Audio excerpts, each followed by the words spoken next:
The illegitimate dictator Maduro was the kingpin of a vast criminal network responsible for trafficking colossal amounts of deadly and illicit drugs into the United States. As alleged in the indictment, he personally oversaw the vicious cartel known as Cartel de las Solis, which flooded our nation with lethal poison, responsible for the deaths of countless Americans, the many Americans, hundreds of thousands over the years of Americans died because of him.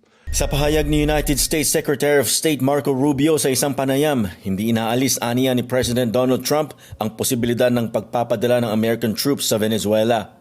Ito'y kasunod ng pag-aresto kay Venezuelan President Nicolas Maduro, bunsod ng kaugnayan nito sa malawakang pagkalat ng illegal na droga sa US ayon kay President Donald Trump. Ayon kay Rubio, nais ng Trump administration na gawing bukas ang lahat ng opsyon kahit wala pang plano sa ngayon na magpadala ng tropa sa naturang bansa.